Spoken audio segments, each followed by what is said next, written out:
Ada dilema di balik pembahasan revisi Undang-Undang Pemilu yang masuk dalam program Legislasi Nasional 2021 di DPR. Salah satunya adalah soal gelaran pilkada serentak, apakah akan digelar pada 2022 dan 2023 atau tetap disatukan dengan pemilu 2024. Pemerintah pun sudah secara resmi menolak pilkada serentak pada 2022-2023 serta meminta pilkada tetap digelar 2024.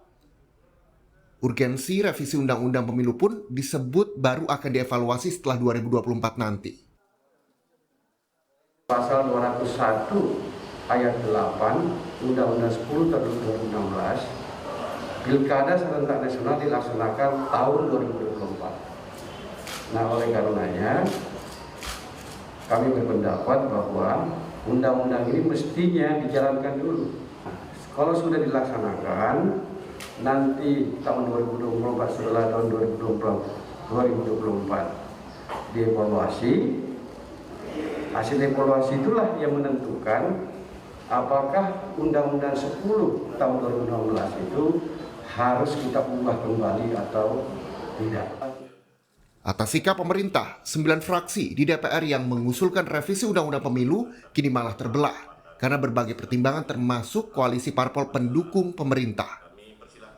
Fraksi Partai Nasdem misalnya mendukung revisi dan memilih pilkada digelar 2022 dan 2023. Itu akan ada pelaksana tugas kepala daerah hampir 271. Itu dengan masa tugas yang lama. Masa sih jabatan elected dipilih oleh rakyat itu hampir sama dengan jabatan yang ditunjuk. Itu ada tahapan yang berhimpitan. Antara tahapan pileg dan pilpres itu berhimpitan dengan tahapan pilkada. Sementara fraksi P3 mempertanyakan semangat revisi usulan fraksi lain mengingat pilkada serentak 2024 sebelumnya diusulkan bulat seluruh fraksi.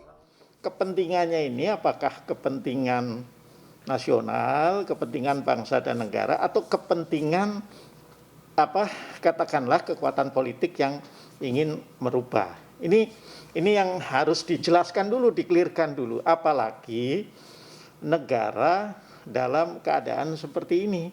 Pandemi COVID-nya masih cenderung naik, ekonominya juga masih boleh dibilang terpuruk, kalaupun sikap pemerintah dan fraksi di DPR yang tetap ingin pilkada serentak digelar 2024 bersama dengan pemilu presiden pun menuai kritik.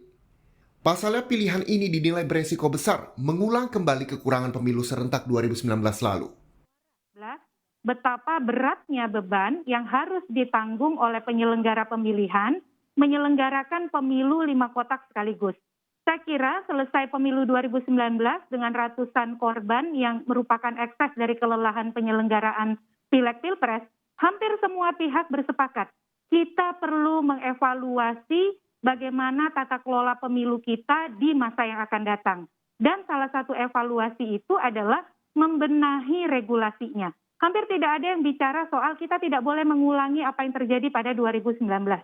Nah, apalagi kemudian kalau itu ditambah dengan beban penyelenggaraan pilkada.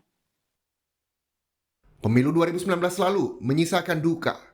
Tanpa kondisi pandemi, 894 petugas KPPS meninggal dunia serta 5.175 lainnya sakit karena kelelahan dan kecelakaan saat bertugas.